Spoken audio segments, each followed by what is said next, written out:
morning, everyone. My name is Caitlin, and I'm here to talk to you today about DIIME. This is my associate Raj, who will be presenting with me, and the rest of our team is here as well. So, just to give everybody a little background, DIIME we've talked to you about before, but one of the major issues that DIIME seeks to address is maternal health.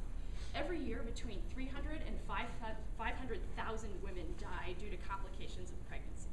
This amounts to as many as 1 in 7 women in certain areas, and most of these deaths are preventable with access to basic health care.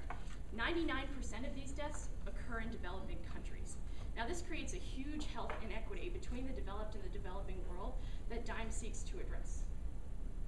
Also, there is also a huge crisis in the health care provided to children. 1 in 7 children will die before their 5th birthday in 2008, and as many as 4 million infants will die every year before reaching 4 weeks of age. This complicates the issues around maternal health because women will often have more children because they are afraid that their children will die. So this creates both higher maternal and infant mortality rates that causes a lot of problems in the developing world. So, in order to address some of these issues, the United Nations has developed a set of Millennium Development Goals that are intended to address the most pressing issues of poverty and development currently facing the world. And 2 of these goals are designed to address maternal and infant health.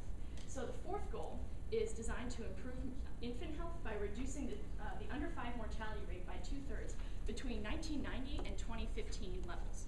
And the 5th Millennium Development Goal is to reduce by 3/4 the maternal mortality ratio between those same years. Currently, the world is not on track to meet these goals within the next 4 years, until 2015. So recently, the UN has pledged $40 billion to try and address these goals more thoroughly before 2015 and the deadline. So what is DIIME, and where does DIIME come into this equation? So DIIME is an organization dedicated to improving the health of both infants and mothers through the design of global health technologies that both increase the delivery of healthcare and decrease the cost, especially in sub-Saharan Africa. So, we have developed several products that try to address these issues in both infant and maternal health. So these projects came out of a clinical immersion experience conducted by us last summer at this hospital in Kumasi, Ghana. This is Komfo-Anokye Teaching Hospital, or CAF, and it's the 2nd largest hospital in the country and one of the major tertiary referral hospitals there. So while we were there, we worked closely with both nurses, midwives, doctors, to identify technical challenges that the staff face there in combating maternal and infant mortality.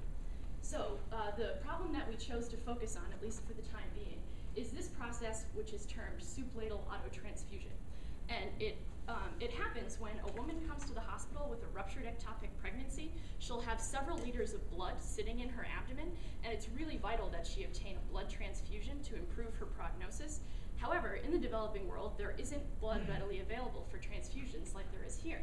So the doctors try and salvage the blood from the abdomen in order to transfuse that blood back into the patient and mitigate the need for a donated blood transfusion. So the process that they use to do that is very crude. It requires just a simple soup ladle, and they scoop the blood out of the abdomen with the ladle, filter it with their hands and a piece of gauze, and then transfuse it back into the patient.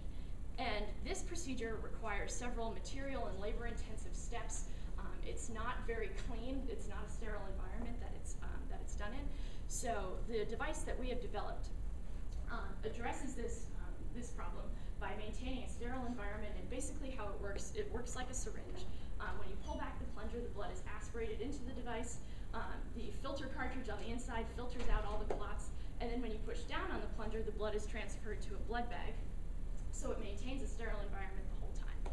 The filter cartridge on the inside is disposable and can be reused, or can be disposed of after every patient in order to prevent cross-contamination, and then the device as a whole can be autoclaved, sterilized, and reused up to 50 times. So current competitive landscape. There are other devices that currently exist that perform autotransfusion. Here in the US, the standard of care is the Haemonetics Cell Saver. These devices are really expensive and are really over-engineered for the purposes that they need them for in the developing world. The Boehringer device is designed for certain limited resource settings. However, it is still pretty expensive. The entire thing has to be disposed of after each patient, so it costs about $400 per use and requires the use of a separate vacuum aspirator. So if a hospital does not have a vacuum aspirator available or one that's incompatible with this device, they cannot use it. So by contrast, the DIIME device does not require the use of a vacuum aspirator, costs $300 for 50 uses, which is about $6 per use, so it's a much lower point of cost than the Boehringer device. So the other products that DIIME is looking at to improve health, on the child side, we have developed also an infant respiratory monitor that monitors the breathing of infants to alert physicians and nurses if the infant stops breathing, which is common in premature babies. And then we also have two devices that are designed to facilitate the labor and delivery process, both a reconfigurable delivery bed as well as a mobile delivery chair, to decrease the morbidity associated with giving birth in the wrong position. So let's take a deeper dive into what is our target market for a blood cell device. Now, there are about 2.5 million ectopic pregnancies that occur worldwide. Now, out of this, about 0.6 million occur in developed countries, and the remainder, 1.9 million, occur in developing countries. Now, out of these, about, again, 0.6 million are treated, meaning that the doctors and physicians catch that ectopic pregnancy before it ruptures. But at about an incidence rate of about 70%, 1.3 million of these ectopic pregnancies actually rupture, which leaves us with a target market of around $14 million for total revenue at about $300 for a device cost. There's a significant need and a large market opportunity for a device worldwide. Now, distribution for our product will occur in 3 phases. The first phase will be in Ghana. So we're looking at large tertiary care hospitals. So for example, the hospital we went to in August, Confidential Teaching Hospital, we plan to market there in phase 1, as well as the major referral hospital in Accra, which is the capital of Ghana. Korle-Bu Teaching Hospital, we plan to market there as well. Phase 2, we'll be looking into expanding at district hospitals, so second levels of care, and looking at other procedures such as abdominal trauma in the case of road traffic accidents, which are also a big problem in developing countries.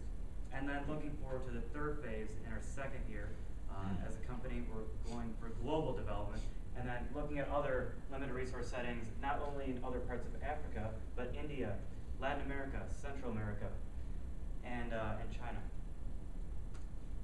Business models that we're looking at for our device. So we looked at 2, but the one that we're going to consider today is the first one here, device with a limited supply of filters. So essentially, we ship this one product, our blood cell device, to the customer with 50 filters.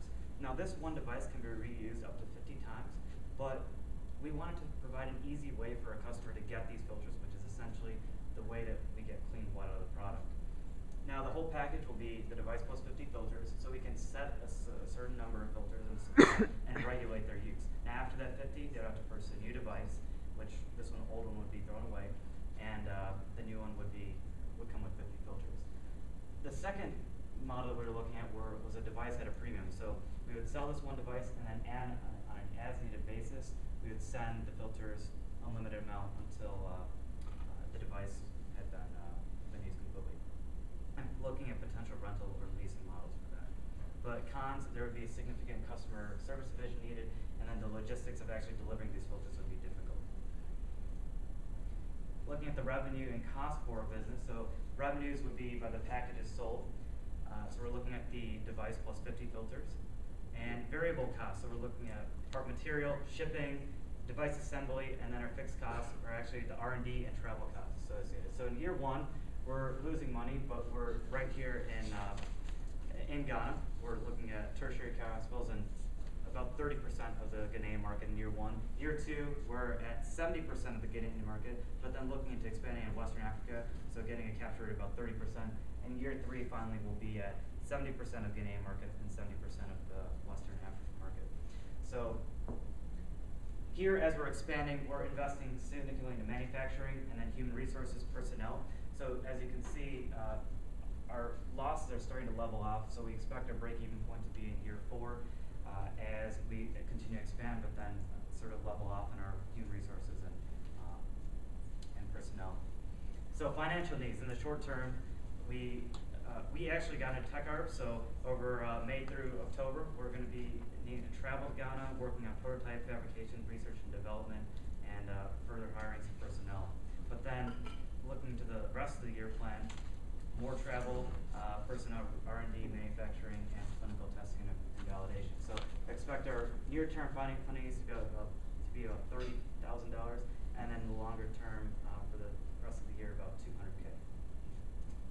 Potential funding sources. So from the U, we have the ZLI Tech Arb, which will be providing us rental space for the summer, 1,000 pitches, and of course the great CFP that has given us quite a bit of support.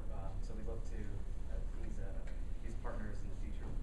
And external funding from Ann Arbor Spark, Acumen, NCAA, and ASME. So we broke down our business and did a SWOT analysis. So strengths, we have an innovative, patentable design. Weaknesses, partnerships, we don't have partnerships currently on the ground. Resources are an issue, and funding. Opportunities, though, worldwide, we can scale this device to other geographic regions and other procedures, and also there's a significant need to tackle on MDG number 5. Threats, of course, manufacturing and regulatory in developing countries. So short term, as I mentioned before, we'll be in TechR working on technology development, going to the field site, and some administrative work. But long term, you can see here in 2011 we're forming our entity, fundraising. 2012 we're working clinical trials, getting FDA regulatory approval. 2013, then 2014, finally expansion of the markets and additional product development. So let's take a step back and consider, why are we actually doing this? Are we doing it for profit or social impact? Well, we need profit to sustain our business, but we have to look at this. 500,000 women die each year because of childbirth, and 99% of these women are in developing countries, as Caitlin mentioned previously. There is a worldwide push to reduce maternal mortality by 75% through the year 2015. And there's additionally $40 billion in funding that was committed over the next 5 years. Now is the time that we have to act